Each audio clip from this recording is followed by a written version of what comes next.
Thank you everybody so much for your patience. I'm honored. My name is Benjamin, and I'm from the Psychology Society here at UCL. And in collaboration with the SAP, as well as the Psych Society for the Application of Psychedelics, as well as the Philosophy Society, we jointly present to you this wonderful panel discussion that we've been waiting so excitedly for. So, without further ado, let me introduce the speakers. So, Dr. Peter Sjöstedt-Hughes is a philosopher specializing in metaphysics and consciousness, with a focus on altered states and psychedelic experiences. A lecturer at the University of Exeter, he's come a long way. He leads their Master of Science in Psychedelics, Mind, Medicine, and Culture, and is the author of Noumenautics and Modes of Sentience. Peter's work bridges philosophy, science, and psychedelics, exploring the nature of mind and reality. I get a round of applause.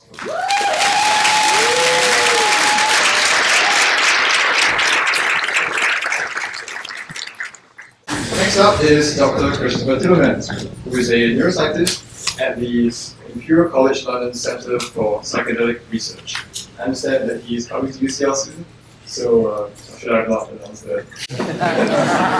Yes, and he's going to be one of our own students. So he leads studies on DMT and its effects on consciousness. His work examines the neuroscience and psychology of psychedelic experiences, with a focus on their ethical and therapeutic implications. Chris is a leading voice in the scientific exploration of psychedelics. Please welcome Chris.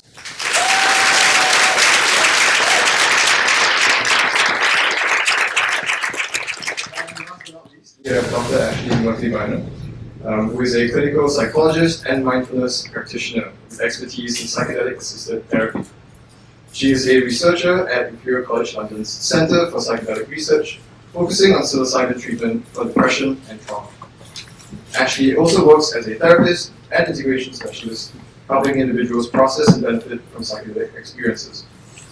Ashleigh is also a therapist at Clerkenwell Health, where she supports patients through clinical trials using psilocybin, 5-MeO-DMT, and methadone to treat depression and PTSD. Their hands together for Dr. Ashleigh.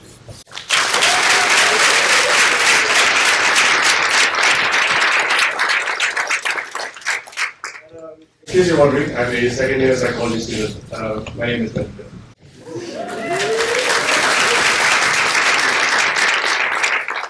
Alright, so unfortunately we couldn't get the mics to work, so to be fair, I'm not going to use this as well, so that we're all on equal bits.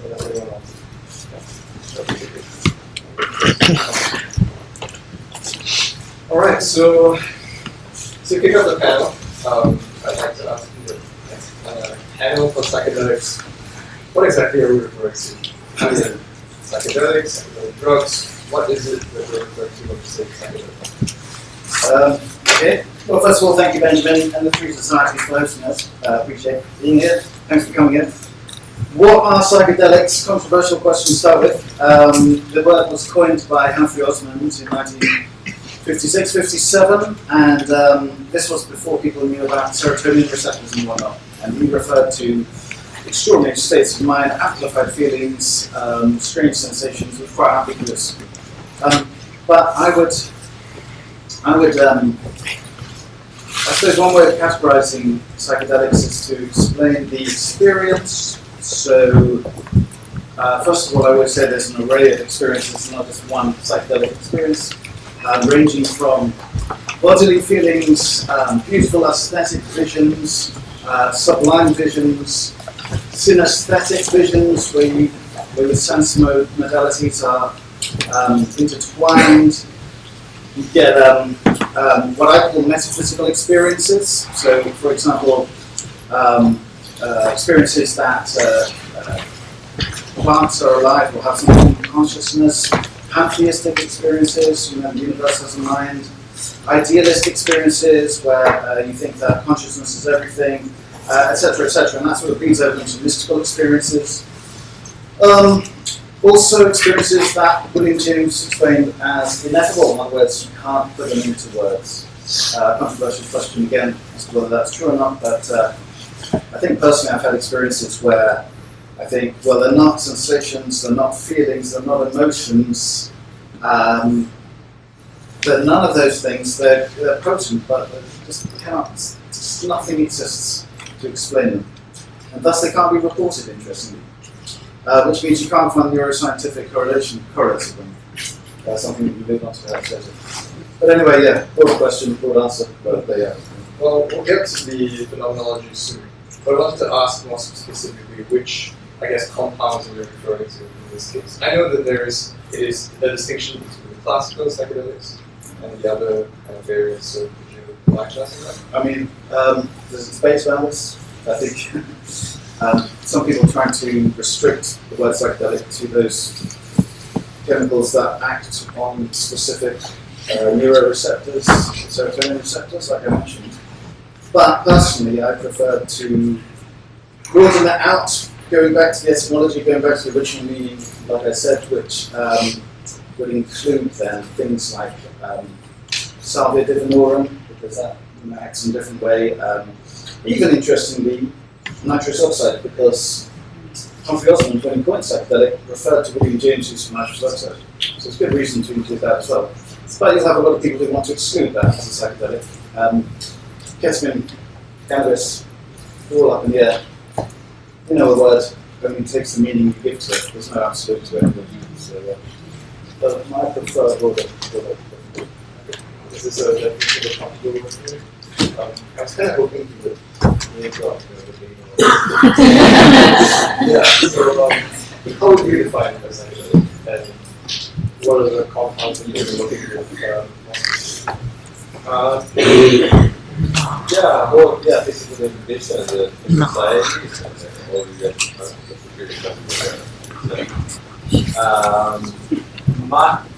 psychedelics means that you might get a drug, literally, and so, I mean, I don't care about, really it's just a matter of pragmatics, what word you use. What's useful to separate some classes of drugs from other classes of drugs, and so some people call the psychedelics as the drugs that act on the pyracid receptors like DMT, LSD, and mescaline, and psilocybin. And some people refer to the typical psychedelics, things like ketamine and MDMA. And well, I do think that ketamine has a lot of psychedelic properties. MDMA can, but mostly does not. And so it's a tricky one because I think that all drugs can be mind manifesting if one, places their attention in a specific kind of manner. And so marijuana can be a mind manifesting drug if it draws the user to reflect upon their experience and think that, wow, that was my mind involved because the use of marijuana, that was an interesting experience. But it doesn't seem to stick in that way. And so I'd say it's interesting. I think like the drugs that really bring some form of attention towards the mind during the experience and after the experience, I think, makes sense to me as being a bit more significant. And so culturally, it would make sense if one thinks about the history of use, like William James, like he was mentioning. He did a lot of his examinations of the mind based on his own nitrous oxide experiences. And there's a tradition around nitrous oxide as a mind manifesting drug, as a drug that allows us to inquire about consciousness and why these drugs are interesting to inquire about the mind. And so I'd say nitrous comes into that, ketamine definitely comes into that idea of mind manifesting drug. And salvia most definitely also comes into focus as a psychedelic-like drug. But within scientific community, because it's such a mess, I just talk about classic psychedelics, which are the agonists of the specific receptor, and then I speak about the other specific drugs as I don't call them typical psychedelics unless I'm getting up focus and like that. So there's just this feeling that, if you think about like this is a set of like compounds or things that we're trying to understand, one of them group very neatly under this idea that they stimulate a specific receptor, that's LSD, DMT, 5-MeO, mescaline, and the others are more fuzzy into what kind of effects it produces. And so you have studies where you're getting mescaline and LSD to naive people, and they can't really tell them apart. They fail on the same system. Only more experienced people can do that. And so I think there is a bit of a value of saying, these are the psychedelic drugs, and the other ones are, have psychedelic-like properties or not. And so if you just take convention, because language is very conventional, why not just go with psychedelics for that? I mean, that's a bit my general feeling about the use of the word psychedelic. And then, because otherwise, coffee is also psychedelic. Alcohol can be psychedelic if you take it in a specific kind of way as well. This conversation can be psychedelic if you take it to a specific kind of direction. So it's such a loose term that it really doesn't matter in which way. It just has to be a useful thing. And so, and my work is mostly with DMT and 5-methoxy-DMT. When it comes to psychedelic. Actually, could I agree on that? Yeah, it's really interesting to see both. Like, what really stood out to me was this idea of mind manifesting as this kind of very big top category, but they have all of these different drugs that we're talking about. They sort of all fit into it because they all manifest the mind in some way or another. But then I was thinking about how perhaps a way that they start to separate is in the qualitative experience, which is a bit like how they map to specific receptors perhaps, and then how a person experiences the state is quite different with psilocybin, for example, than MDMA. And so there are kind of, experiential differences that start to separate the way that we experience and understand them. And we perhaps don't have language, to group them in those ways. Like understanding people's experiences of it, I think helps us to discern the differences. Think about the way we're trying. Okay, well, so the reason I raised this is because it is just so important to be mindful about what we're referring to here. Because psychedelic is such a broad term, and there are so many drugs that fall into this. And so it can get a bit difficult when we have to walk on glass here. Be very careful with our words, but I guess for the sake of the conversation, let us just refer to them in general as psychedelic. We can pinpoint specific ways that they manifest. I guess I'll go in that sense. Yeah. So back to you, Peter. I wanted to ask you, what do you think is the most, in your opinion, the most exciting phenomenological experience that comes from psychedelics? And then expand on that.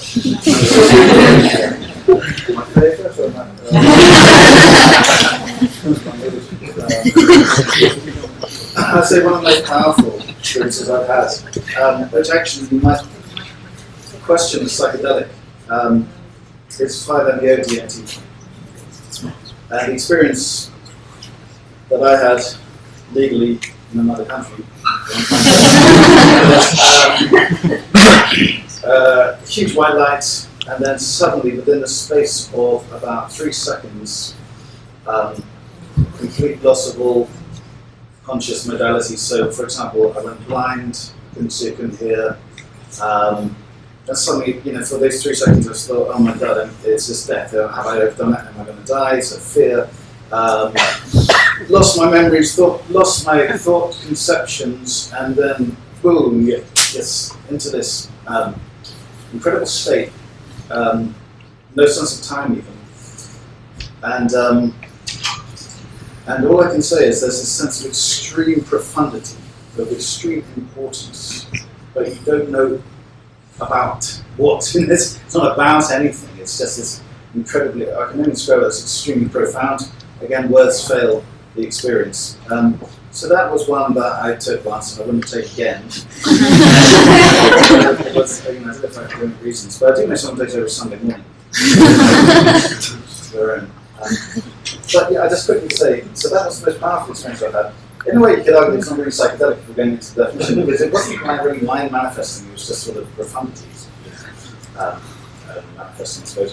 So what I find also extremely interesting from especially LSD or mushroom psilocybin is these most beautiful structures that your imagination and dreams are not close to. You can't imagine these things. For example, the most beautiful, I remember the most beautiful kind of arabesque almost spaceship in the galaxy surrounded by purple clouds and so on. And the sense of extreme beauty is amplified by aesthetics, which you really cannot imagine. I mean, really don't. And I find that very fascinating as well. Plus, just thirdly, quickly, the ineffable. So experiences, like I said, that you just can't categorize in the slightest. They're just not visions, not memories, they're not thoughts, they're not sounds, they're not scents, nothing. But they are obviously manifesting. Would you say this ineffability is something that you can't describe, or that it can't be described? I think it's relative to what you know. So, for example, there are reports of people who have had like dimensional spatial experiences. So they perceive, I don't know, let's say 7 dimensions of space. Now, if you are a topologist, you might be able to recognize that and explain it. Most of us are not. So we would just say something like it was space, but it was very strange, and that's all I can say. So it's kind of ineffable. The ineffability is relative to what you know. But I think there are states which go beyond what any human knows as well. You mentioned as well on the loss of sense of time. Could you elaborate on that? Well, there's two aspects first. There's this, the present moment, the now.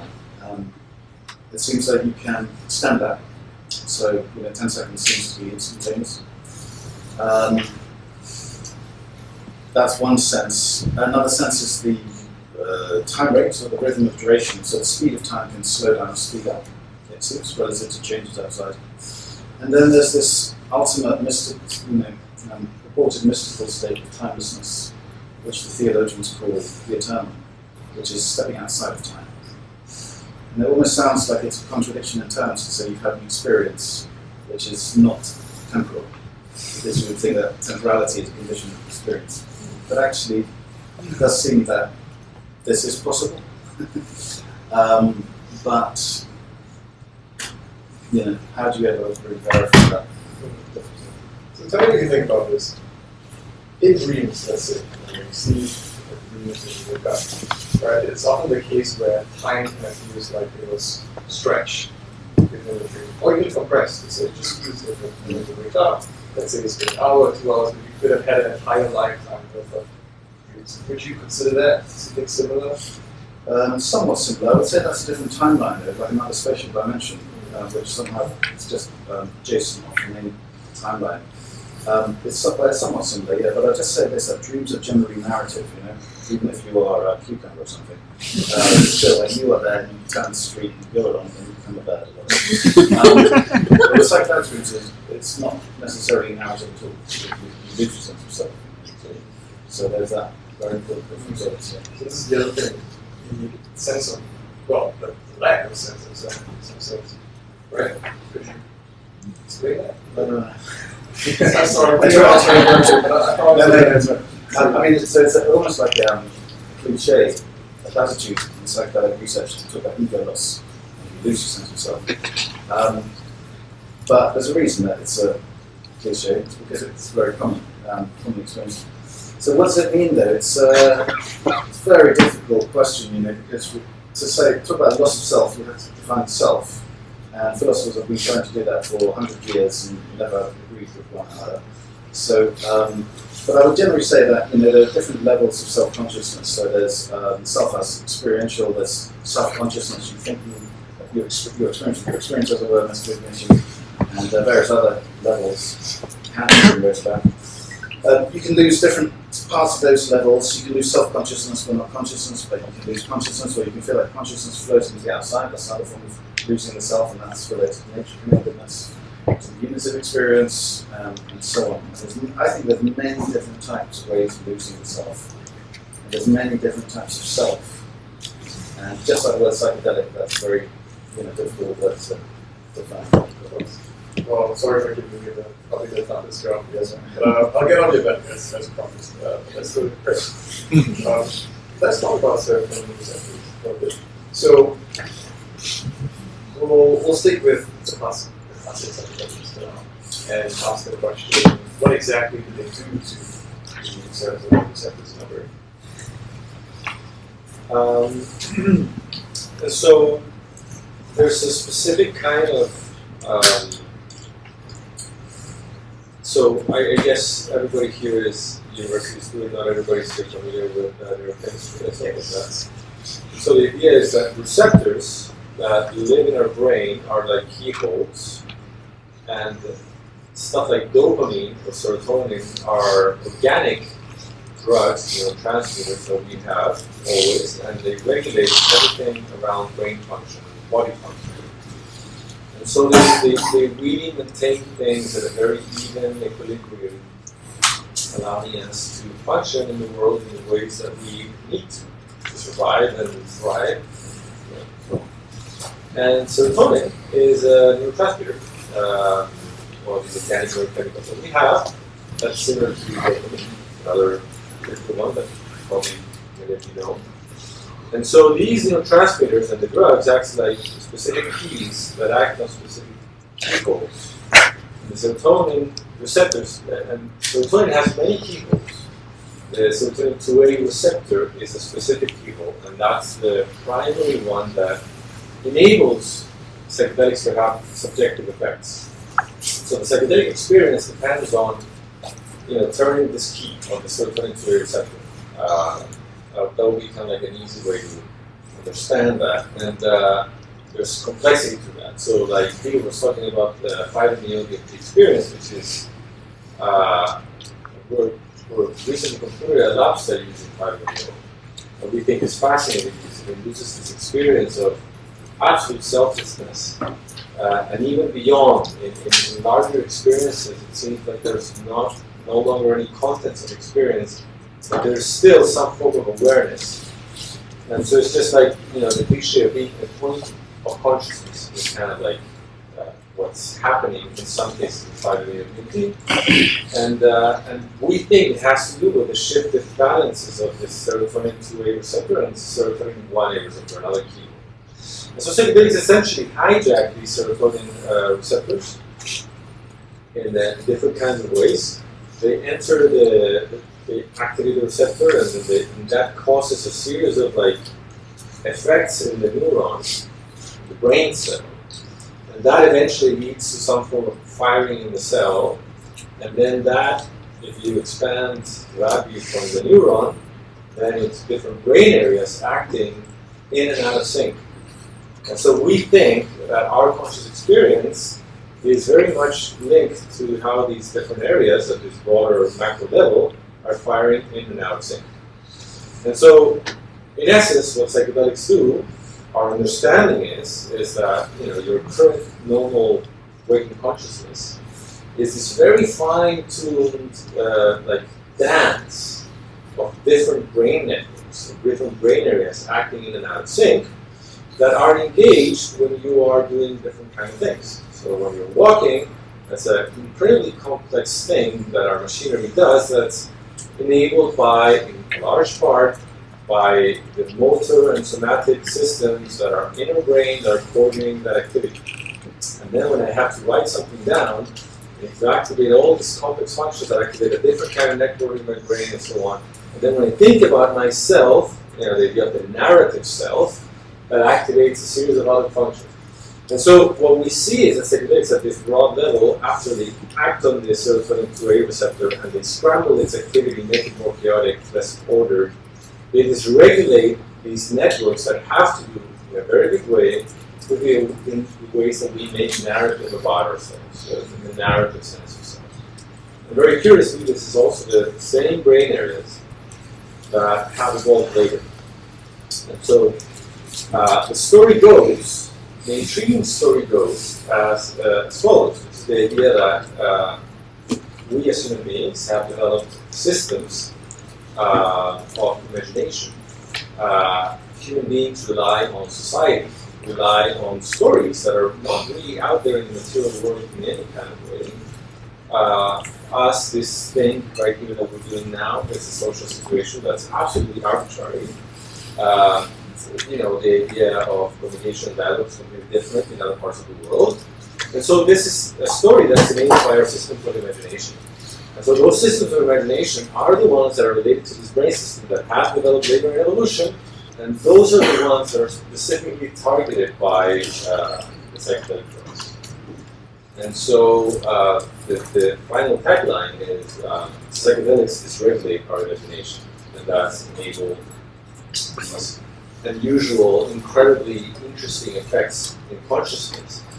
The big question that remains unresolved is that for some reason that dysregulation brings about what Peter has referred to as sometimes metaphysical moments of experience, a sense that you are reaching something fundamental, something essential about the mind, or something essential about reality.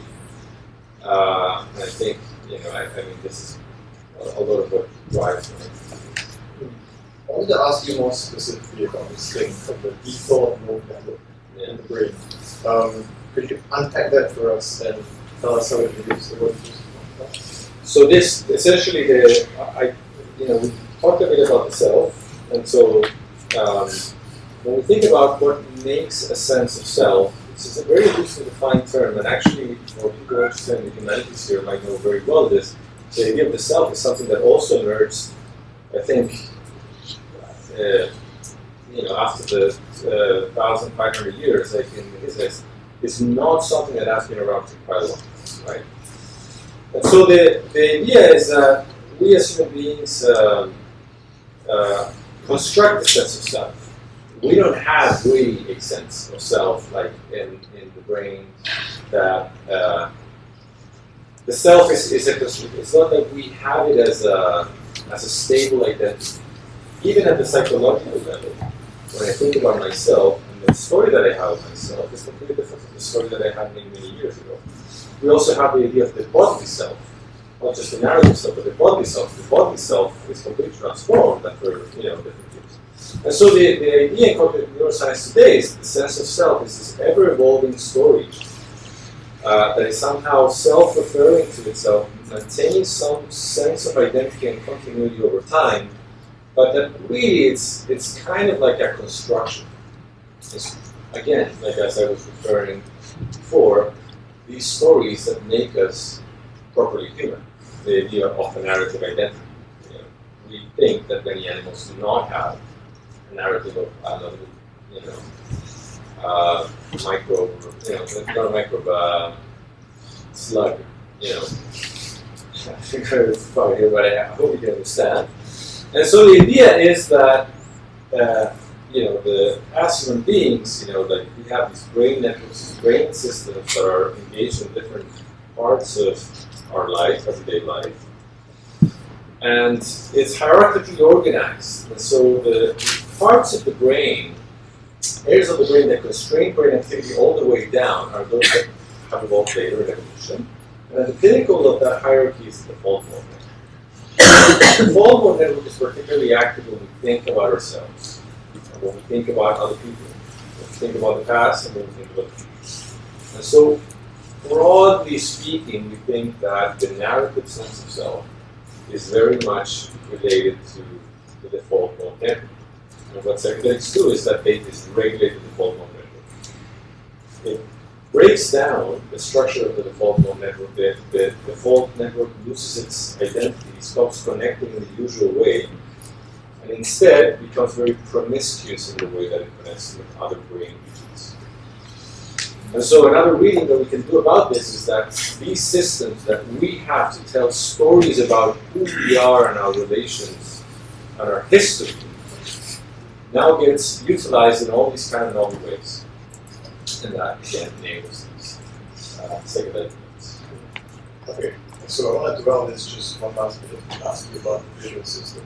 Because another huge component of psychedelic experiences is, the fact that you start to see patterns and colors, right? So, could I ask how exactly do psychedelics work on the visual system? Yeah, so the visual system is a curious one. What we know, actually, this is what was done like 10 years ago, is not taken up so much. The visual effects stop being like so much the interesting thing, but there's a few things that I can say about that.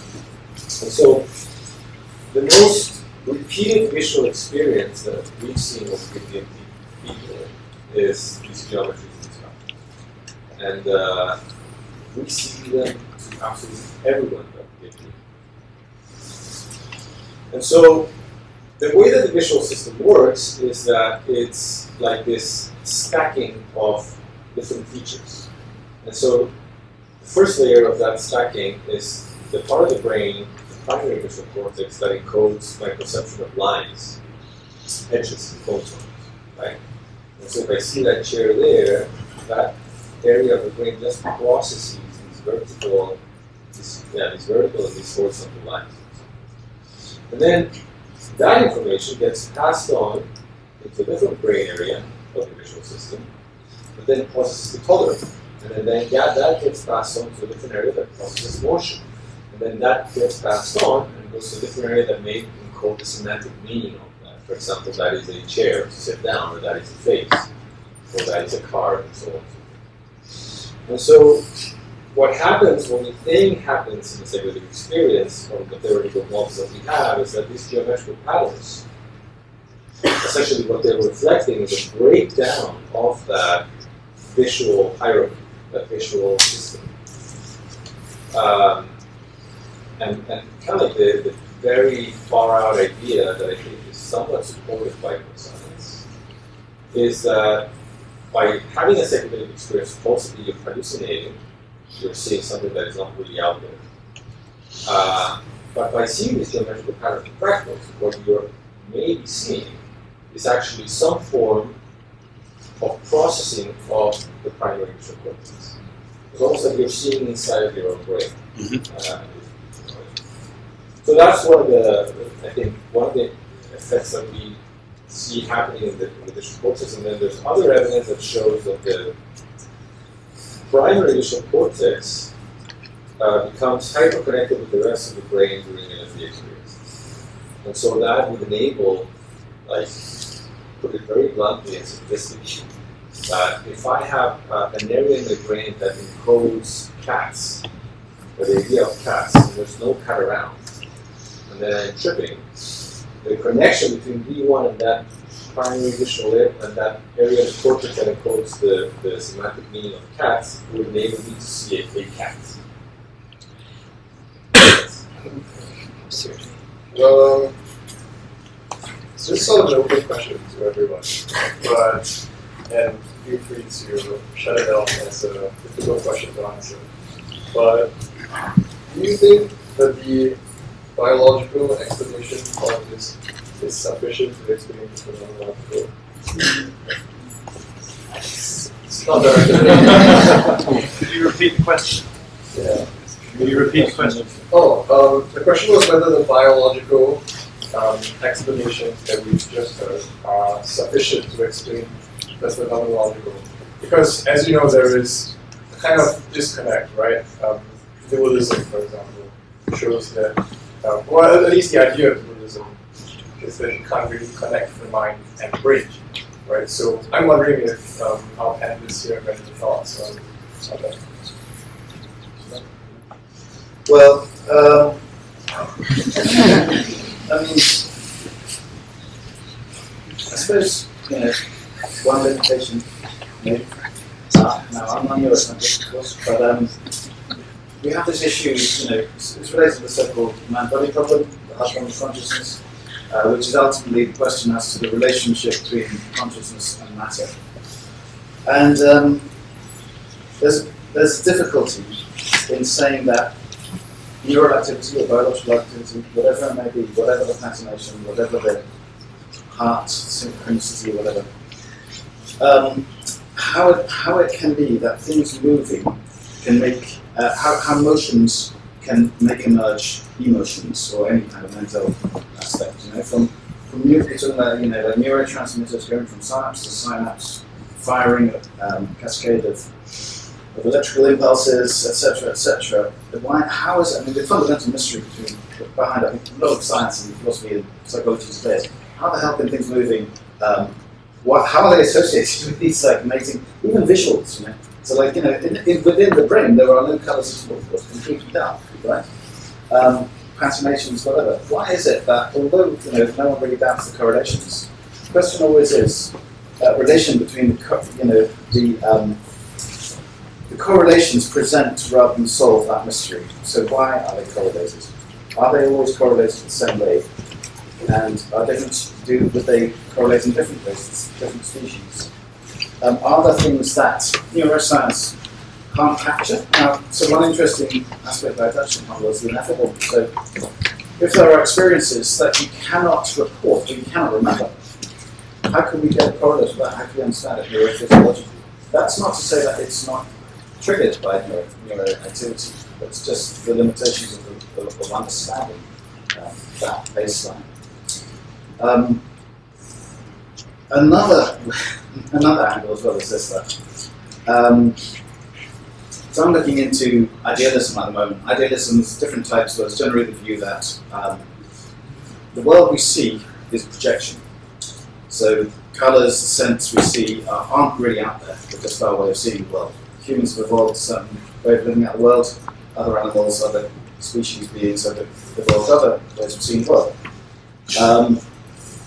Now, when we look at the brain, now what we understand by that is that the way we see things are not ways they actually are, mind independently. In fact, everything we see is an abstraction, in other words, partial representation of what's really out there. And a very biased human way of looking at things. Now, when we apply that to the brain, we say that the brain itself is an abstraction. In other words, it's only part of the truth. And there's actually much more to the brain and the body than we can perceive. And so that would mean that everything that happens in the brain is only the representation of what is really happening, which means that what's really happening is more than the brain, which means that you cannot explain the emergence of phenomenology out of physiology. There's more phenomenology than physiology. That's an argument. I'm not saying I agree with that argument, but I just reviewed Bernardo Kastrup's book. He says, "Oh, mind that." So there I think there are general limitations, and I think neuroscientists wouldn't always accept there are limitations, right? I mean, it's not a grand theory of everything. I think ultimately, though, the question is these metaphysical experiences that we mentioned that come out of taking psychedelics, are they just hallucinations that emerge from neuroactivity? Or are they truths which question the very notion that the brain triggers them in the first place? You sort of come full circle. Now, I'm kind of I'm neutral about this. I haven't come to the answer of the universe yet. But those, I mean, that's the kind of retort you'd get from certain people, I think, against a purely neuroscientific view of reality. And one more thing. Doing the rounds at the moment is this extended for recognition, which is that consciousness is not only correlated to the brain, it's also correlated to the body, and the body, of course, is part of the environment. So really, it's a way of looking at consciousness as having physical correlates, not simply neural correlates. And if that's the case, of course, and that's why setting is so important. There's a setting, it's part of the mind, right? It's not out there. So if that's the case, then of course looking at the neurophysiology is going to explain the experience to a certain extent, but it's only part of that wider environmental correlate.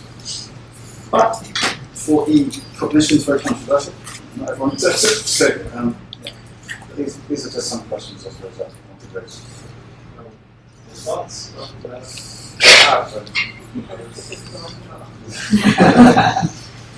I did agree along with what Peter says, and I think that the infinite quality of subjective experience is its own register.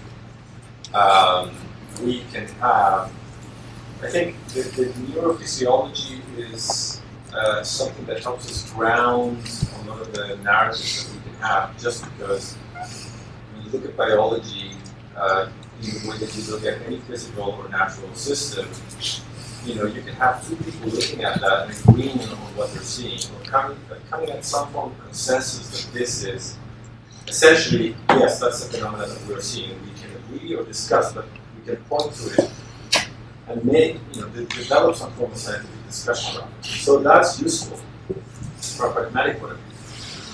Subjective experience is fundamentally private. You can try to communicate about your experience, you can try to talk about your subjective experiences, but you will never really capture that experience. You will never be able to reproduce it to somebody else.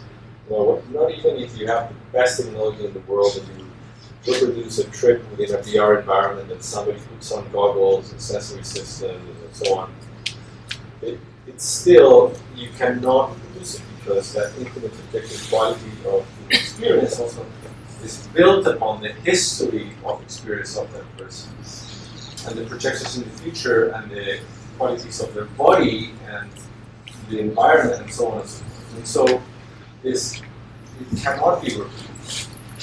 And I tend to think that you mentioned the hard problem of consciousness, talking about this explanatory gap between mind and body might be actually very much unsolvable because of this reason.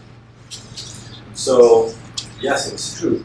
I think that the neurophysiology will never fully account for the psychedelic experience, but at the same time, I think it also feels that taking the neurophysiology out of the question is something that doesn't add to the understanding of the psychedelic experience. It's also inadequate.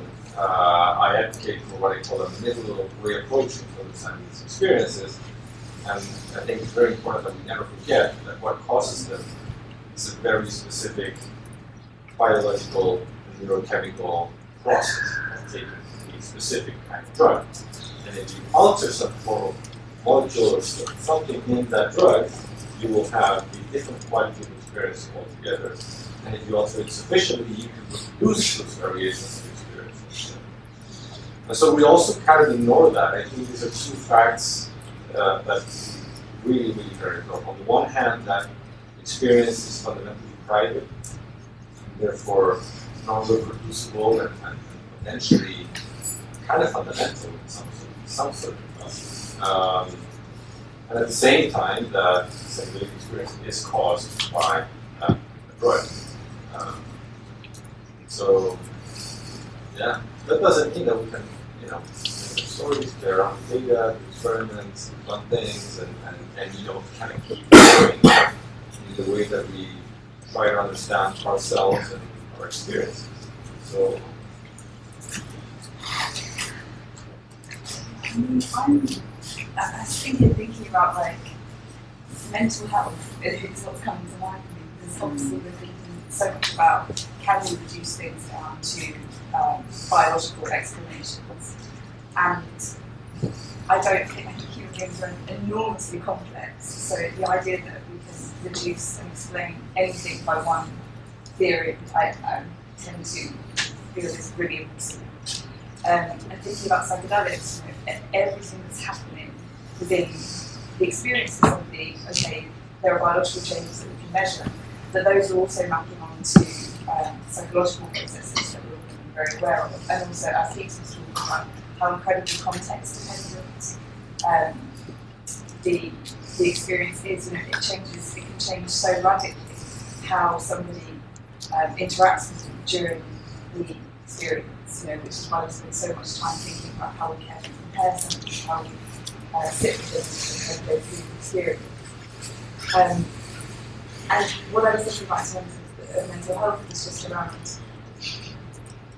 it's a really big problem for us in mental health that we have reduced the idea of how we treat people down to symptoms and to biological causes. And increasingly, there has been more and more understanding that there are biological factors that are at play, there are psychological factors, there are interpersonal and social factors also that are involved in all of this. So using psychedelics to treat mental health difficulties, I think what I see and what I experience and what people talk about, patients talk about, is all of these different processes that are taking place. So they're having a qualitative change in how they're perceiving their time, time perception is different, and their beliefs. They're becoming incredibly aware of their beliefs, and there's suddenly a possibility of flexibility of changing those beliefs, which might map to some of these kind of biological processes that we see. But if we think about the mystical experience that people sometimes have, that has a powerful psychological impact. People can talk about feeling that they belong. If somebody has experienced trauma and abuse and has what we would say very epistemic trust in life, that they have lost or never been able to develop a sense of safety or trust in the world, that kind of experience suddenly can make somebody have a belief or an idea that the world might be okay. So, these kind of interactions between the different parts of the experience is for me what's so exciting about psychedelics, and also exciting about a conversation like this, where we put together and kind of bring different parts of the experience together. And I think that, thinking in that kind of complexity is what will help us understand the phenomenology of psychedelics in a kind of academic way, but also learn more about how to apply them to complex problems of mental health, that are not just, like think about like a garden. You think about plants in a garden, and we might look at that plant and think that it's getting brown spots on its leaves and it's starting to get yellow. It looks unwell. So we need to put some kind of pesticide onto that. And then we realise that actually that helps a little bit, but it's not really getting better. And then we kind of step back and look at the garden as a whole and think, okay, maybe the soil's too dry, and maybe there isn't enough water, maybe there's not enough rain. And we start to understand these kind of environmental factors like these we talked about that impinge on our experience of ourselves in the world, and therefore also our mental health or well-being. And in that sense, in that metaphor, the other things that I'm talking about there are our early life experiences, the genetics and temperament that we have, that we form, our relationships, the kind of work, all of these kind of things actually make it really different. So, that's what I'm wondering about.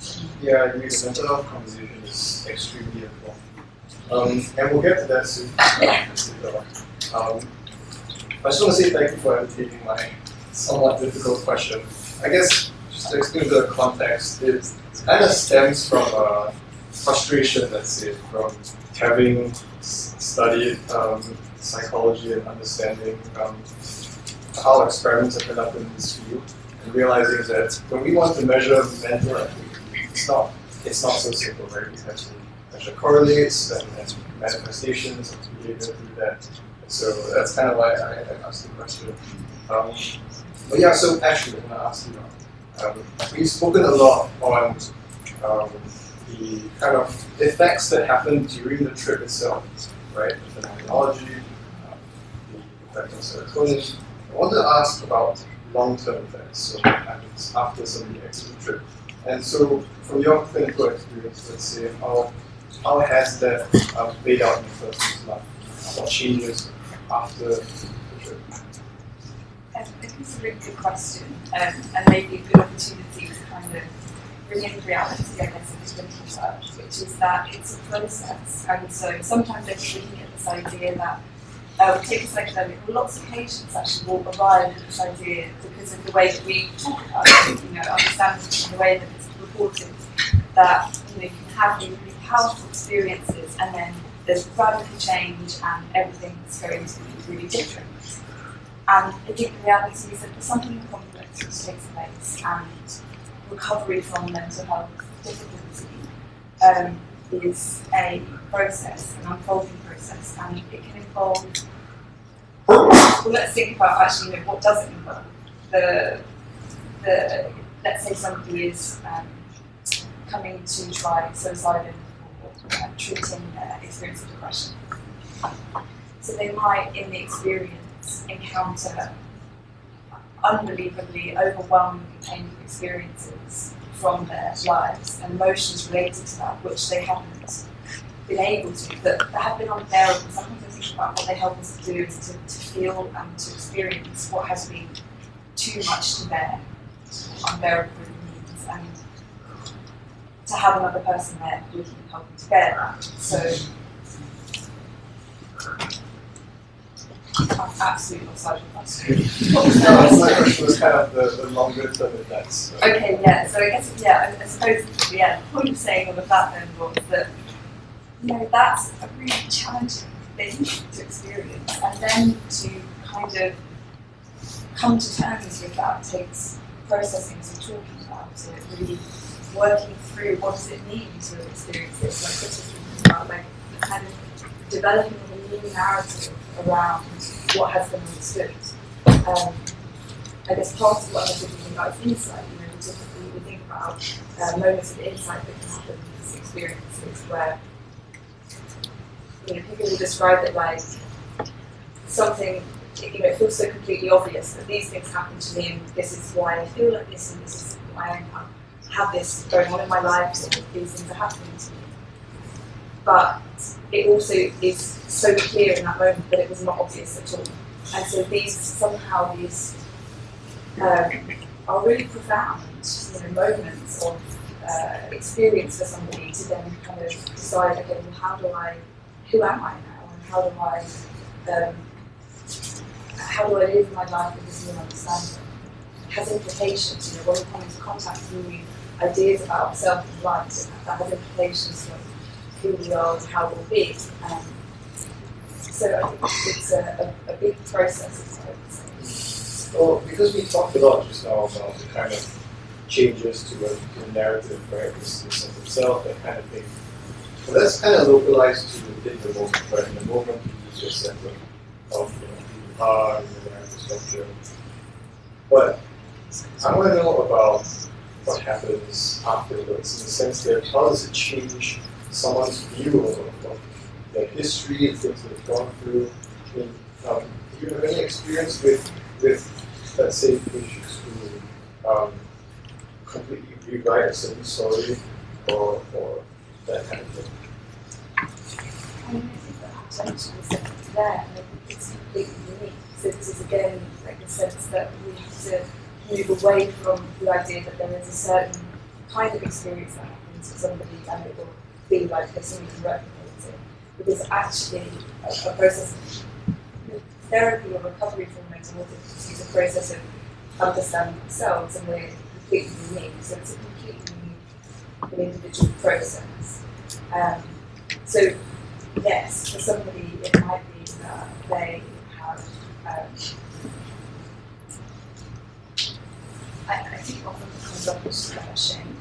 People get in contact with experiences that have been very shameful, which creates a lot of isolation in life. It's very difficult to connect with others and you know, you think about beliefs that might be associated with that, things like I'm worthless, I'm good enough, or I just want the world, how people treat us, that the world is always a place that enters experience abuse and let us very likely in the kind of things that we all have. So yes, those kinds of beliefs can be moved. I wouldn't say that immediately they can lead to sudden change. That's what I mean by process. There is a possibility, this flexibility. That's the other thing we talk about, this kind of potential psychological mechanism to find that there is a possibility introduced in that we might be able to think about this in a different way. We might be able to make sense of it in a different way. Maybe I think this about myself because of what happened to me and not because it's the truth. And that opens up possibility. I want to dwell on this theme of long-term ability about sort of the long-term effects on one's learning and memory, let's say, after this. Yeah. Well, I guess what I can say from on a simpler level, like with everything you were saying, I agree with it so much. I mean, the way that I understand the idea of transformation and all this kind of mean stuff around what psychedelics do as this salvation or letting go, whatever, they get to be grounded into just as a positive learning. And learning is such an important thing. I mean, it's not taken for granted for us to learn and to learn so much in such a quick moment, in a discrete event, is a massive thing. And so all this data on personality change and personal psychology experience is very revelatory on that idea. That you've done like this high-speed boost of learning that has resulted in the restructuring of the person in some capacity. said, and I tend to agree with this idea that this ego dissolution experience is really maybe at the basis of all these interesting effects. Like the mystical experience has to do with ego dissolution, for example, or experiences of awe has to do with some restructuring of meaning, overflowing of the capacity in which we make meaning out of things, and so on. So it's always related to the transformation of the self that then gets, as you were kind of like implying, rewritten after that. And the way that I understand from the psychological level is that it's not so much about what you learn about your past, as in what events took place, which I think is one of the traps that happen when people have psychedelic experiences. That, you know, like the wave of salvation, and then we receive it as a form of, oh my God, I was abused as a child and so on. I think that the long term, the long game is a change of your appraisals to yourself, a way of reframing the relationship to your story, to your relations, and so on. It's not so much about the events, but how you make meaning out of that. And I think that really feels like it's a much more nuanced and much more, you know, complicated thing to do, and that requires not just the drug, but also therapy. And so, yeah, and so I agree with Ashleigh is like, you know, I tend to have a very agnostic view on the potential of this psychedelic experience, even from a neurophysiological perspective. I don't buy the idea that you're necessarily hitting the right pleasure system in the brain, or I've mentioned neuroplasticity, and that will automatically result in something new or better or whatever. You know, trauma can be a neuroplastic situation for the brain as well. This is a radical transformation of the person that has negative consequences. The brain transforming itself is agnostic to positive or negative change, unless it's toxicity, you know, entering the brain, getting brain problem. So I like the model of like heating up the system, like you heat up a metal bar. And then as it's cooling down, you know, as you come out of the trip and then the afterglow that you have after that, and then the months after that, with all these contextual sort of interventions that are like molding up this system as it's cooling down after being dealt with so long. And so this involves a form of learning that is not just the individual reflecting about their life, but also, you know, ideally involving psychotherapists, a guide, a shaman, a partner, a brother, a sister, a group of friends, a community, whatever that is. And so, I think that again sort of acts as a process, because it has to be like that. There's, you know, what is health and what is disease is very much dependent on that contextual system, on the values of that culture that says, well, health has to do with autonomy and individuality, whereas in other cultures it must be like, you know, well, health is reliance, dependence on your family as well. And so that requires that form of long-term process of learning requires this contextual sort of approach to understanding the mind and disease and health. Very much in line with what Peter was saying around the core position, the extended mind. And I think this is one of the opportunities granted by what we are learning from the psychedelic experience, which is that the effect that they produce in the mind, although we have some categories for broader effects, there's also this kind of like fuzzy, non-specific amplifier definition of what a psychedelic does. And therefore, what a psychedelic does in a positive sense has to do with the context in which it's given. And if we have to take that contextual approach, then we have to think about medicine and getting better and health and disease also in this contextual approach. And I think this is kind of like the move that is being proposed by the idea of like this being a therapy, not just drug, but drug plus a form of therapy or a form of context and so on. And this is the opportunity, but also the challenge. It's difficult to do that. And from a scientific perspective, you're facing many variables. And therefore, the way that you pinpoint those things is difficult. The way that you face that is by saying, yeah, there's a contextual effect, there's a ritual effect, and therefore there's a placebo effect. And that doesn't fit into the narrative that right now we have how medicine should work and be validated. This resonates with what happened with DNA being also rejected by the FDA, saying, well, it's not just a drug, it's a drug plus therapy, but regular drugs, we don't understand this. So in the end, ultimately it boils down to how our, what we understand as learning information, relies on the reductionistic view in which we build our science. And I really like your analogy of it points to how important the entire process is, even after the initial beginning of the law. But on that note, I want to ask you, how is it that people can be properly guided during and after the trip? Because I can imagine a scenario where, somebody takes the drug and then, you don't really know what goes on in the head. So there's obviously a chance where they go into negative thought patterns, they complete something that's maladaptive, that kind of thing. So how do you ensure that that doesn't happen and what the guidelines or Yeah, it's a really important question. I might, if you can just turn and twist it, because I think something about guiding is also, I think we sometimes can get at the basis of the answer to this question. If we ask, who would I need to guide? What do I want the person to be like who guides me? And just imagine for yourself, maybe for a second, like who do you want to guide you? What do you want that person to be like? If you can just maybe just shout out, like, what do you actually? Patient. Calm. Patient, quiet, calm, kind, trustworthy, curious, anything else? Very caring and be mindful of what they tell you. So they don't feel anything bad. What if they should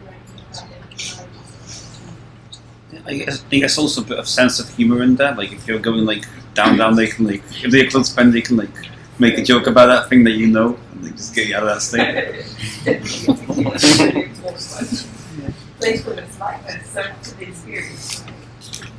Experience, I think they should also have some level of experience and know what to do in that situation. Right, yeah. So then we go to knowledge. So the foundation of it is that we want somebody who can be a certain way. That's the most important thing. But if people are in an altered state, they're so sensitive, they're so vulnerable, and we need somebody who can really attend to us and attune with us in real care for everything in every moment, to really be able to feel and flow with what's happening. Because the guide also has to be able to let go, right? Like the individual is less involved, and none of us have control. Right? So we can guide them and support. But ultimately, we have to be able to be sensitive to let go. But then we need to be knowledgeable enough to know when to step in, when something is maybe getting a little bit risky, a little bit more challenging, maybe the person needs to ease off where they are, or when we tell somebody we want them to move towards them. So it's a dance, it's a guiding, and when it's done well, it's a very powerful process, and people also not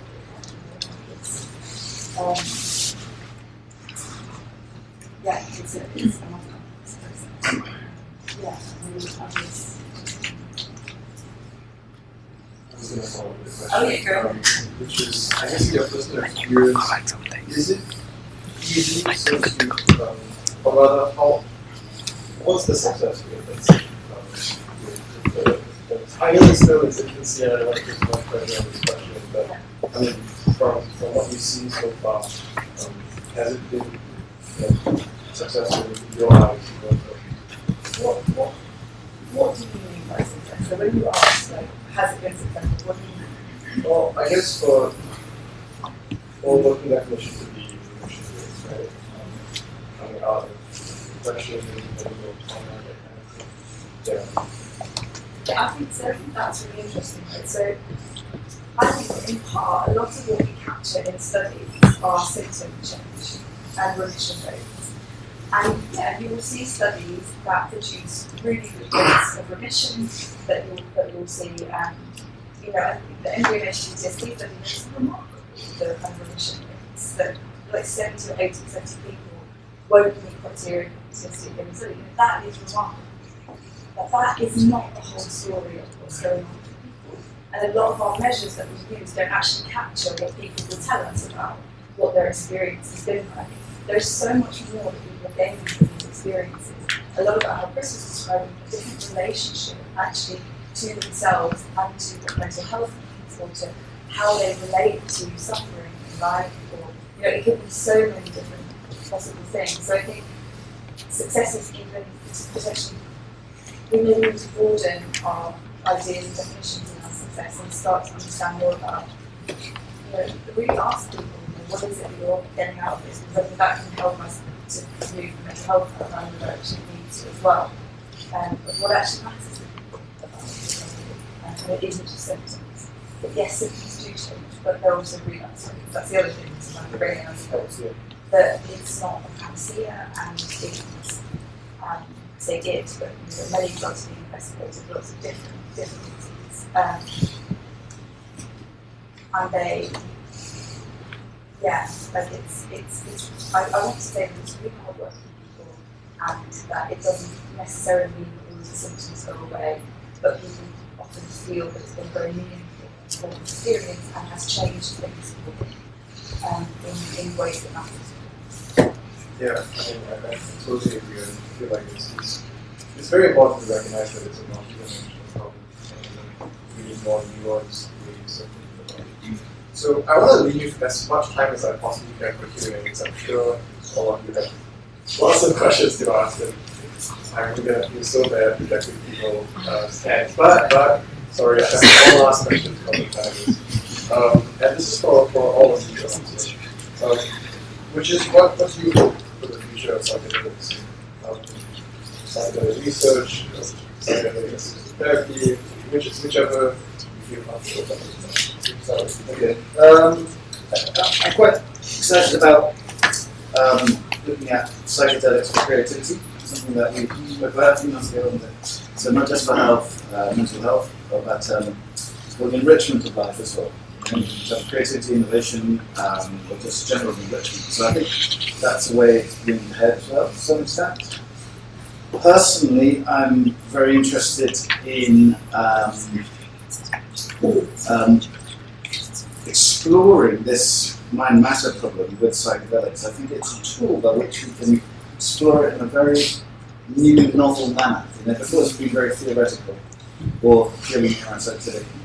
But with psychedelics, you can do empirical tests to not verify, but test certain metaphysical positions. You know, because, for example, there have been certain people who claim that with psychedelics you see decreased brain activity correlated to increased phenomenology. It's very debatable whether that actually happened, but you can test it further. And if it was shown in any way, it wouldn't prove any metaphysical position, but it could rule out certain positions. You know? So I think that's quite a new realm of research that requires both a lot of theory and a lot of neuroscience. So I'm excited about that possibility. Most of the things that you said, there's definitely an area around using psychedelics to understand experience of creative breakthroughs, experience of awe.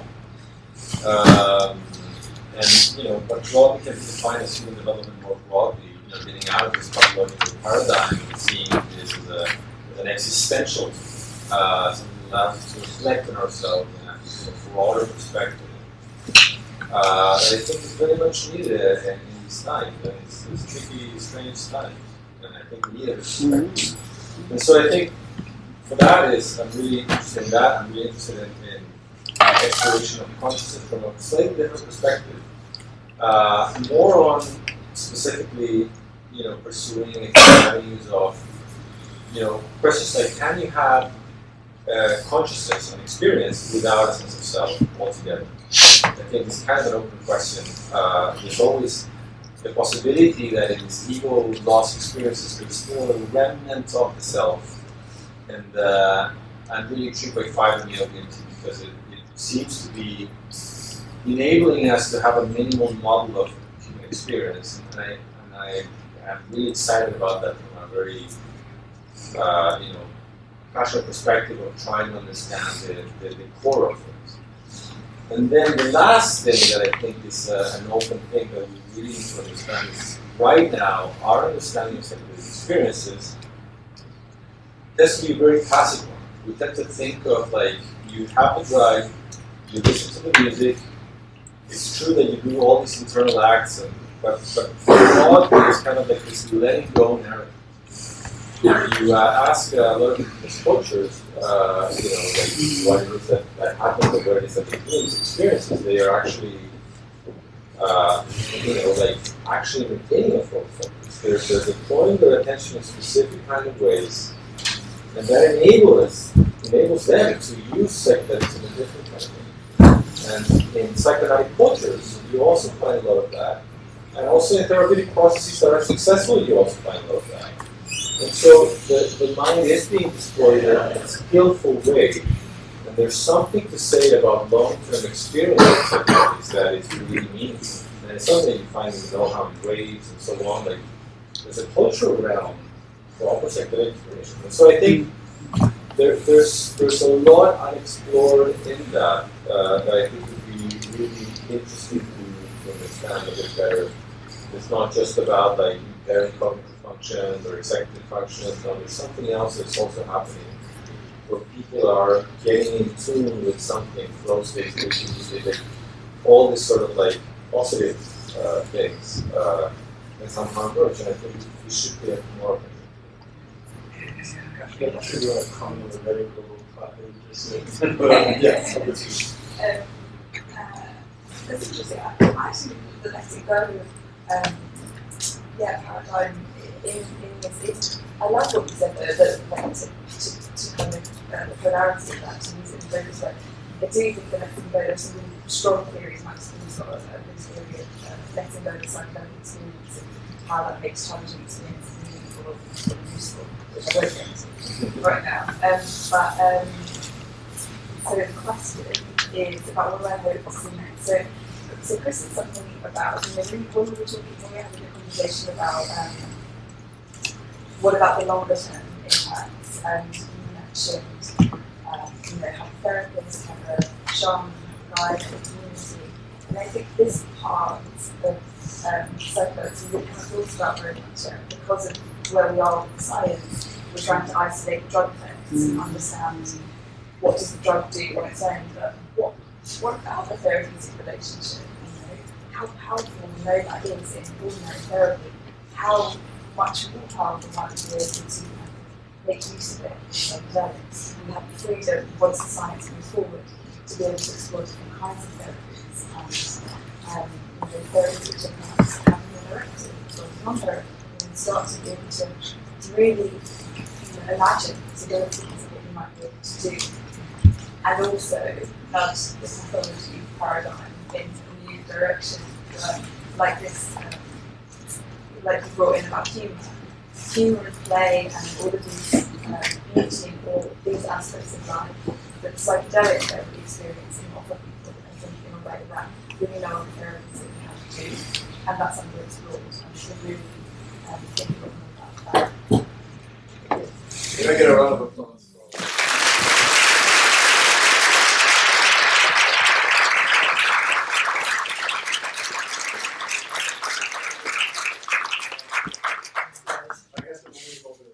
So please be nice to me and raise your hands distinctly one at a time. But any questions?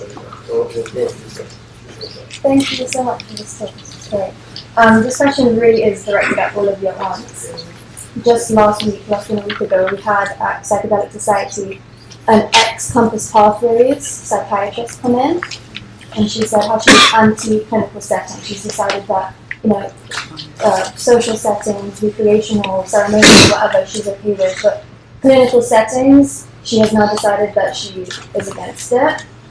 And one of the reasons she gave was linked to this idea of the ineffable, how the fact that part of the psychedelic experience is ineffable, how can we believe that we are getting informed consent from these people?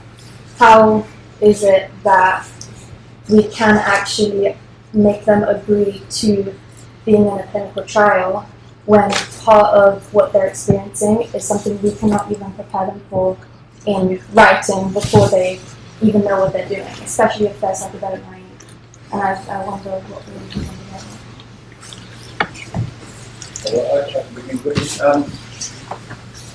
The whole idea of consent is based on the premise of free will, which is a physical question, which maybe we can never consent to anything. But that you could, I think you can prepare people to a certain extent, not for the ineffable, but for experiences that commonly occur. So, for example, experience of nature connectedness. So I've got this idea of physical integration. So in the third, generally we have psychedelic assisted psychotherapy. You have preparatory stage, the drug session, and then the integration. There's an idea to introduce metaphysical ideas into the integrated phase. Now, some people say, why not in the preparatory phase? Right? There's two sides to this. So one side is, well, you're brainwashing them, you're inculcating them, you're priming them. But the other issue is, well, how about if you prime them for something that may be possibly known as therapeutic? So that's about the signal itself, or the sort of conscious universe. Isn't that the ethical thing to do? Maybe there's a way to get around it with consent. And if you consent, can you consent to the risk of having an experience which cannot be predicted? Is that that's an ethical question, isn't it? You have to get into some deep ethical theories to talk about this. So it's certainly not an easy one to answer. So I'll pass on. I have a sense that, nihilistic perspective in consent is kind of dangerous. I think one should take it very seriously on trying to, take the other person as seriously as you can if you're going to have the experience and tell them all that could happen, and also tell them what could be maybe surprising for them. Tell them that the physical needs really change. Tell them that it is an incredibly asymmetric power thing that will happen if the therapist is taking less of the drug or not taking the drug. And so I think the way that informed consent should be handled for psychedelics is different than with other forms of therapy. But because it's more difficult, it shouldn't be abandoned. I think it's more like, you should just take it more seriously. And so, and the other reason because of that is because it places the onus also on the therapy on their influence on the patient. Like all the implicit ways and frameworks that the therapist will bring to that session and how they will be transmitted is something that I think should be very much an awareness of the therapist and the patient. If the therapist is bringing, I don't want to be like me with any specific sort of definition or belief, but if you have a specific sort of disposition, wearing garments that symbolize something, that present a form of, let's say, metaphysics or worldview, and that may be passed on in a very implicit way, and I think it's important to be open about that. And that the therapist is aware of that, so that they understand where do they sit and how do they handle that sort of power that really comes to life. And so I think that's very important, and I also think it's very important to try to integrate it as much as you can, because that's where a lot of people go, where they don't have any other options. And I think there's some reason to keep making psychedelics a very exceptional thing, because they can be amazing experiences and they can be transformative in their exceptionality. But there's also a lot to say to try to make them common and try to make them something that is there to help people, as much people as can be.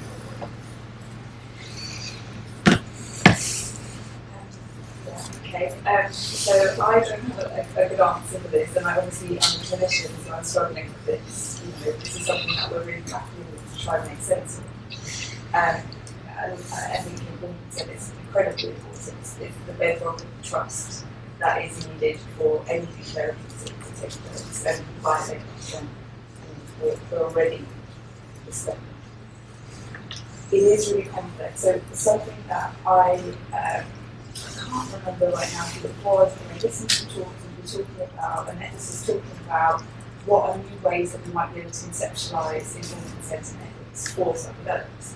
And what we're talking about is this idea that in life there are experiences that we sign up to without having consented really. And he gives the example of childbirth, for example. There's no way to know before having a child what you are getting into, right? That knowledge and that understanding only takes place, like you're changed, you're transformed, these experiences can change and transform you in a way similar to psychedelics might change and transform you. But what happens there is that we have cultural frameworks that help us understand what is this experience and what does it mean.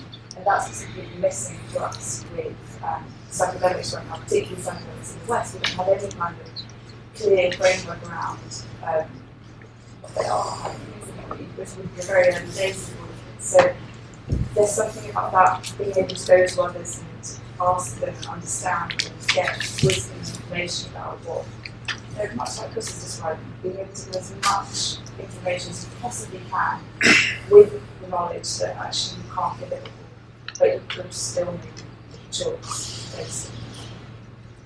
You prepare summary to uncertainty. I guess Right. there's something to say about that. Like, are you willing to be changed in a way that you will never kind of predict? So, Yeah.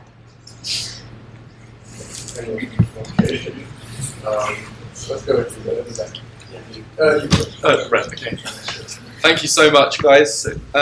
So Peter, you said the correlations present rather than solve the mystery, and Chris, that the intimate quality of subjective experience is its own register, and Ashleigh spoke very intricately about the delicate dance. So my question is, time was when it was standard procedure for therapists, scientists, and researchers, even in the humanities, to take these molecules themselves. So not just shamans, William James, Sasha Nan Shulgin. Now that's considered unscientific, even unethical. But Mike J traces this change as basically broadly being for two reasons.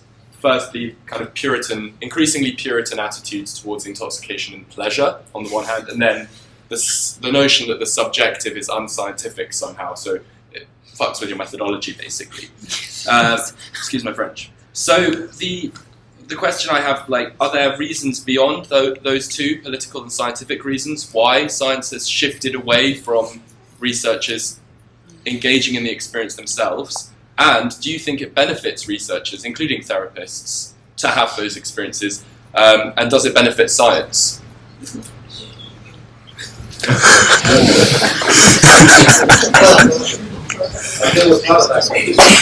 Damn. So William James, who's been mentioned a number of times, he wrote, he did nitrous oxide and understood Hegel better. That was 1892. In 1980, he wrote Varieties of Religious Experience, where he talks about ether and nitrous oxide and so on in relation to mysticism. But he's also well known for being one of the founders of modern psychology. The 1890 Principles of Psychology, to Williams, sort of one of the foundational texts of scientific psychology. And it was quite, it would be classified today as philosophy of mind after that. And it did involve a lot of subjectivity. And that was seen as scientific in the broad sense of scientific, which the Germans still have in the word Wissenschaft, right, which means methodological examination of whatever it may be. So metaphysics, theology, would be science. And in fact, the English word science is formally still means that. But in English, interestingly, the word science has got restricted into sort of physics, chemistry, biology, geology, and so on over the last 100 years. And I think, and then with consciousness studies generally, you've got in the 20th century, in the English-speaking world at least, these ideas that metaphysics, except for one metaphysics, were not scientifically viable. One metaphysics was physical, and that led in certain demographics to deny consciousness altogether. It just does not exist. This was a very common attitude. In fact, word consciousness was seen as a bit of a woo-woo word until about 1990 or so. And that's one of the reasons I think that psychology tried to get rid of subjective examination, because it was consciousness and that wasn't seen as scientific, whereas behavior, for example, in neuroscience, could be quantified, measured, analyzed. Subjectivity couldn't, and subjectivity was a dirty word. And I think that's one of many reasons why this shift occurred. There are other reasons as well, very political, relate to Marxism, the decline of the church and so on. But anyway, only in the last 20, 30 years have we seen the metaphysical turn where these things are now taken seriously. Consciousness, of course, is studied here in London, all around the world. But you have to remember, the 20th century was very reductive and changed things, and the height of that was when psychedelics became popular in the 1960s. They only had peak reductivism, unfortunately. So it was completely unscientific and just ignored. But except for in the 50s, of course, it wasn't. 60s it was. That's one of many reasons. But I think we're seeing a return to it. But as Chris said, it's very interesting. That subjectivity is private. In other words, I can experience my toothache, you can't. I can experience the memory of what I did last weekend, you can't. This means, in a way, that it's not empirically testable. The mind is not empirically testable. We can empirically test the correlates, whether it be behavior, speech, neuroscientific activity, but we can't directly see into, this is a philosophically arguable point, but most philosophers, I think, will accept that privacy is markedly mental. So therefore, it's not a purely scientific endeavor according to science today, the definition of science. But I hope that definition will broaden again, and we can bring it in and return psychology to a more original form that William James envisioned.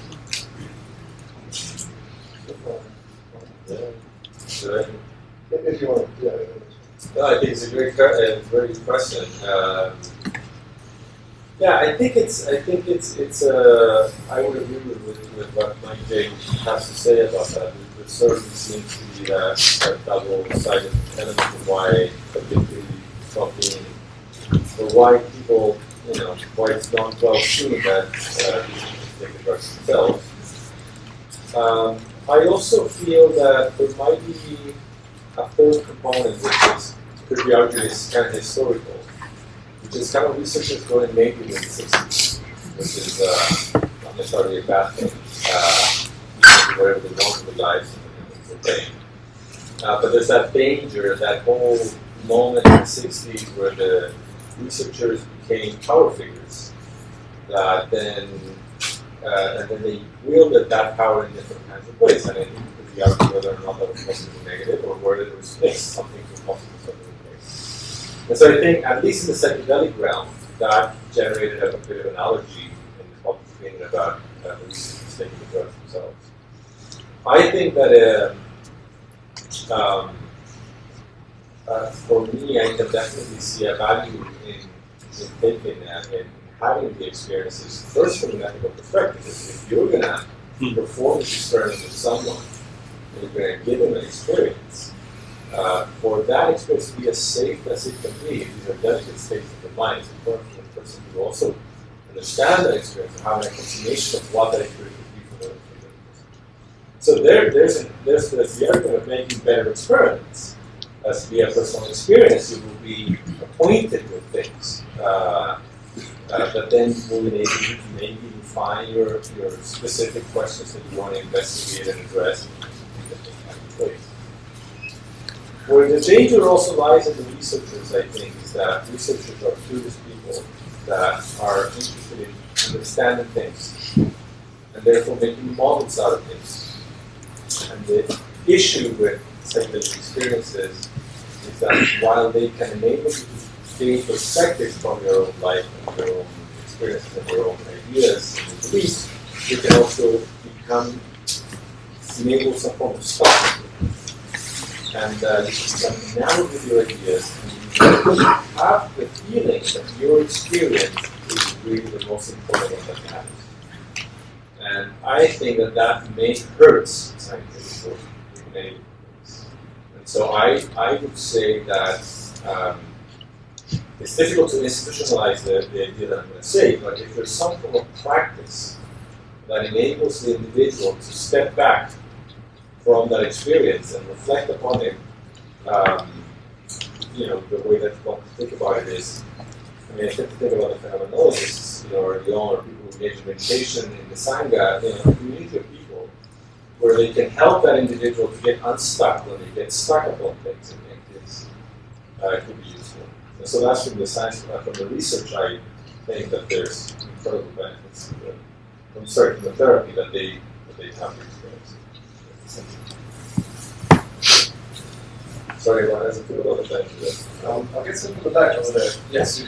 I just wanted to follow on from what Peter was saying about that we're now, maybe with psychedelics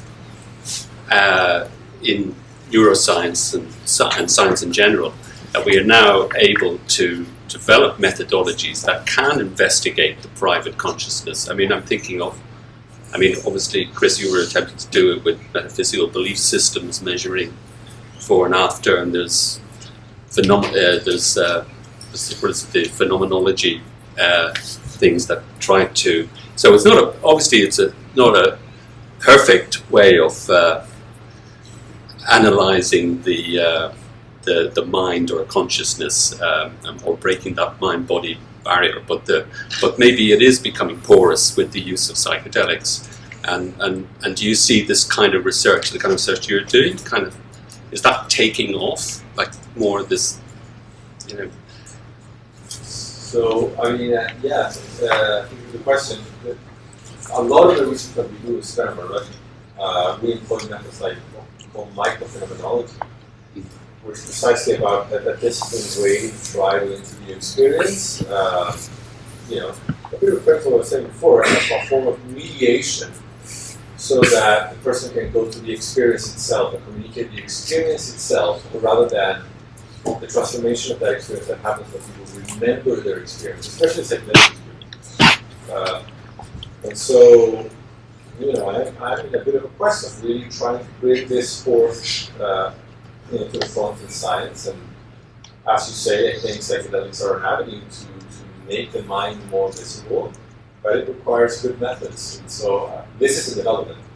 And I see, and if I think about the scientific research community that is interested in consciousness, this is ever more popular. Not just the work of psychedelics, which is incredibly popular, but phenomenological methods. Employing ways that take seriously, experience, and based on that, then you make your correlations with And Peter, do you think that the metaphysicians and their models of reality can be held to the fire of scientific investigation? You did mention that we could probably rule out some of these things. So maybe you don't have to go and keep sitting on the fence as a philosopher saying it could be this, it could be that.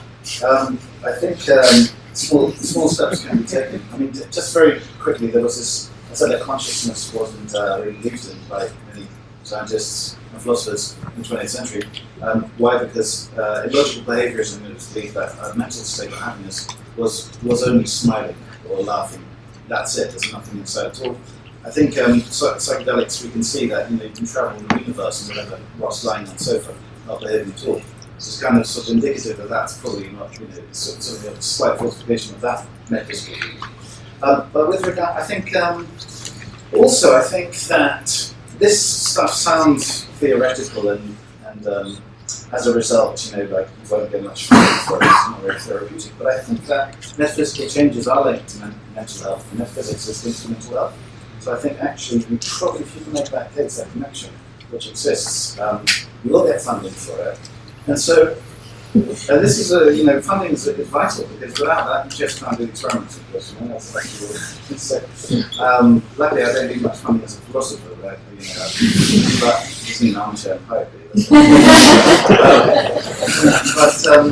But here it's exciting, because, for example, I think it's like the bionegativity. You can do little small tests to try to disprove things. So, for example, if you have a theory like that, you can only see colours if certain parts of the visual cortex is activated, right? Now, with psychedelics, it's quite interesting, because you've got alteration in the brain, but you've also got phenomenology with it, right? So, you could alter that, for example, just theoretical example. You could try to disturb that particular process, and if the person reports colours nonetheless, you would at least rule out that the necessity of colours being associated with that part of the brain. That could be another part of the brain, of course, takes over. But that's what I mean by small steps. And so, with psychology, I do think that you can do empirical tests into metaphysics, which hasn't really been done before. That's why it's an exciting area of research. If anyone wants thinking about PhD, there you go, 300. Let's go to the back. So my question is in relation to psychoactive drugs in general. So in 2018, the UK government legalised marijuana for medical purposes. But out of 30,000 people today who are prescribed the drug, only 4 of them are on the NHS. So my question is, how much confidence do you have in the NHS and the UK government to support the research into these other psychoactive compounds, and what do you think you need to be able to prove to the government and these other bodies before these can be widely adopted?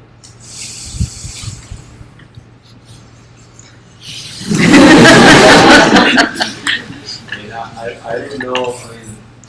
It's hard for me to tell precisely speak about specifically the internal politics here in the UK about it. And all I have is the example that we had with the FDA and MDMA approval, not approval, where the MDMA was on track to be legalized, approved by the FDA in the US.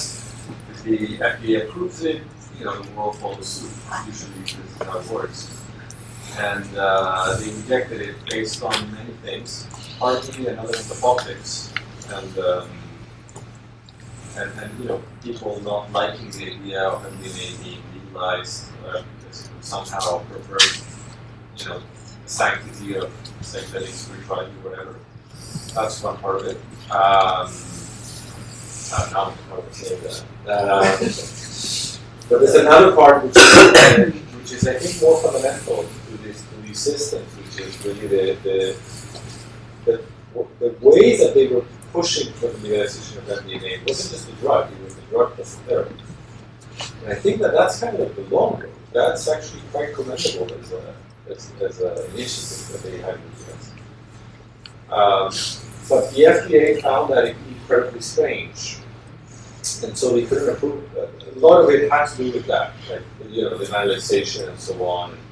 And that, what do we do about the fact that you kind of blind these studies with the placebo? And so there's a whole questioning around how these therapies question, the way that we approve medicines usually. And so I think that, I'm hopeful that science will find a way of working around these things and making it work eventually. Providing the evidence that is required and so on.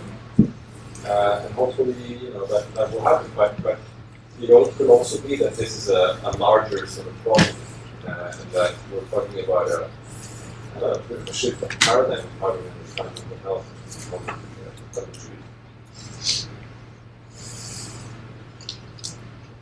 Next time I'll get it done with an idea. Go with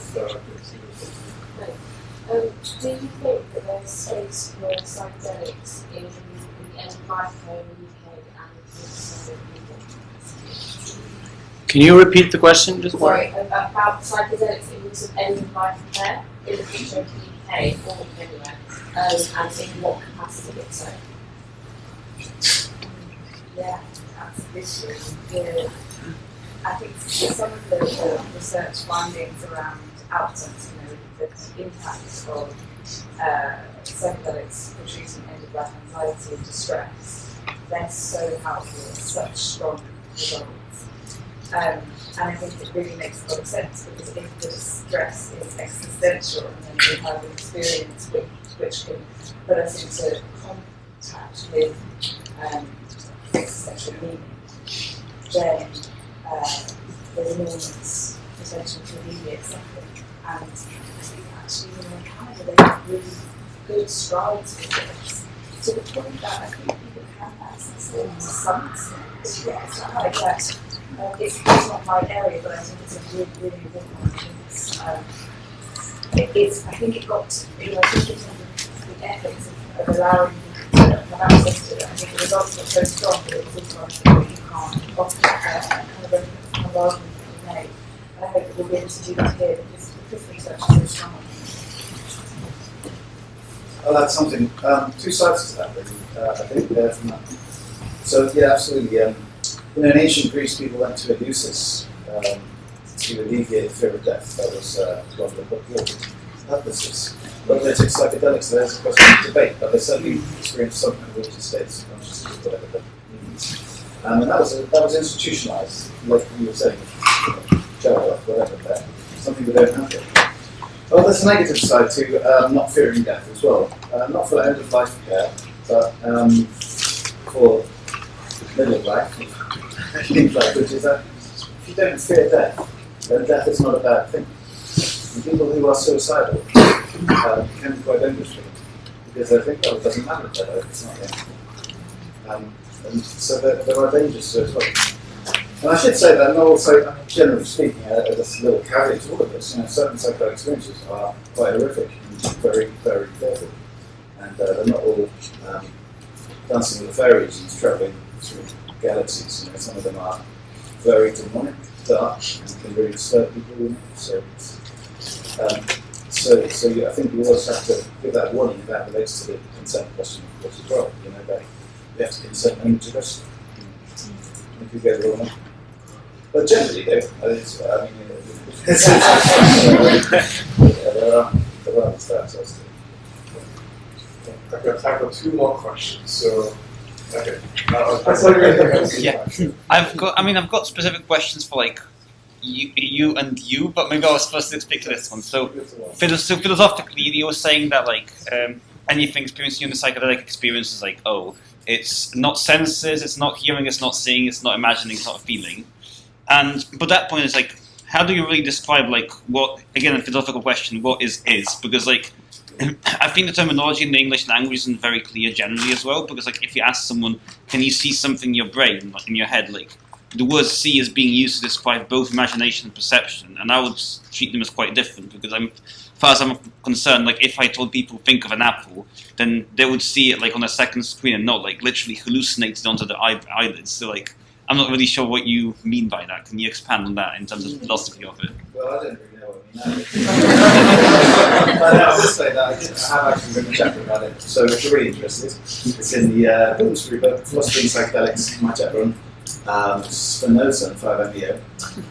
So very basically, it sounds, when you describe it, it sounds like a blackout, and then you lost everything. But it's known as a whiteout because it's almost the opposite. And I mean, it's, well, Chris will know more than me, having studied it, but I would say that all I can say is, well, there's white light, and you do see white light to start with. And this is only my own experience, of course, I'm not saying it's universal. But there is a state of existence that is profound, that occurs, right? And I wouldn't even say necessarily experience, I would say a state of existence. Because in many ways, I think, industrial self, or even like subliminal self, we can discuss what that means, but you can only know if you try, and I don't recommend it.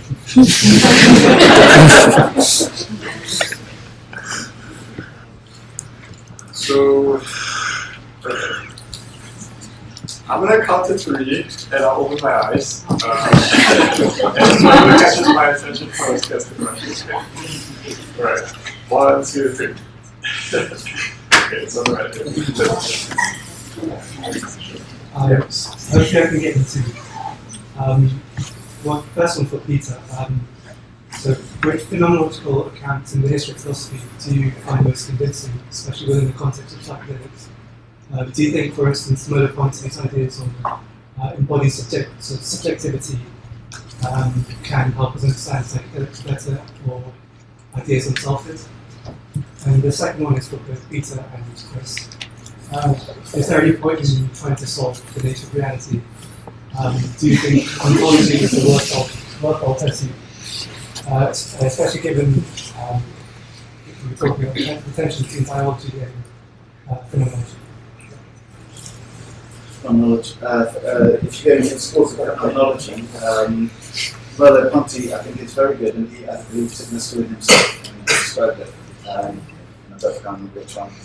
He talks about embodied experience. It's a very interesting aspect that, the word psychedelics means manifesting the mind, as we said, but that excludes the body, doesn't it? It's like immediately skews our way of thinking about it.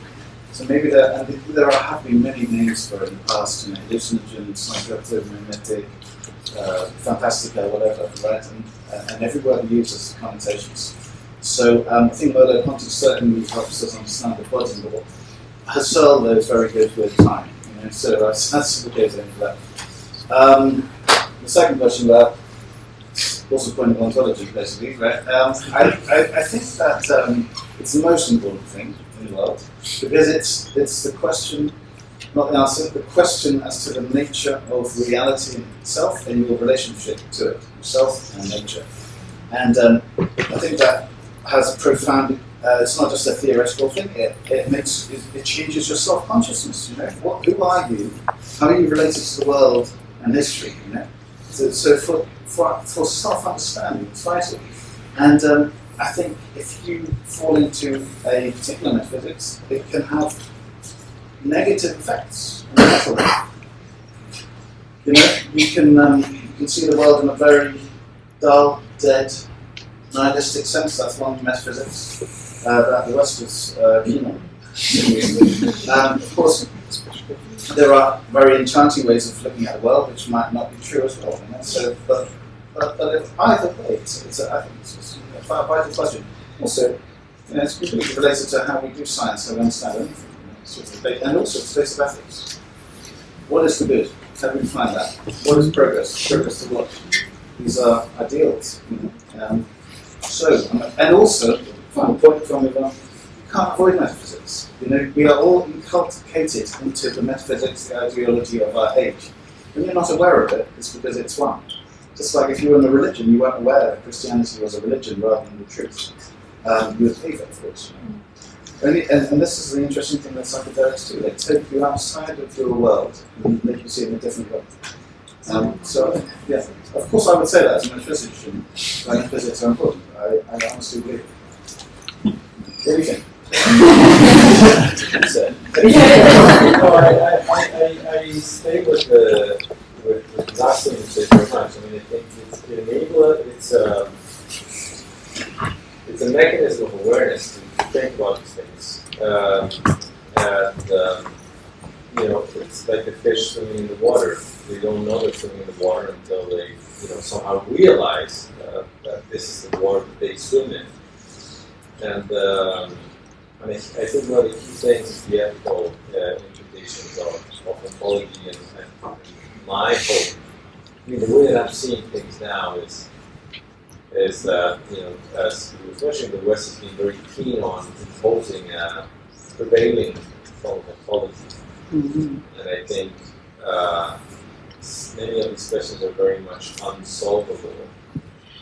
And I would hope that we can strive to understand how it's that we can have more pluralistic forms of ontology, where we can live in a more pluralistic way of somehow living together as human beings in a way that we are able to understand how important the question of the nature of things is without grasping it with so much force that it dissolves in war. And so I think this is why scholarly debate is important. All right. think that is all we have for today. Thank you for your amazing questions, and join me in thanking the panelists.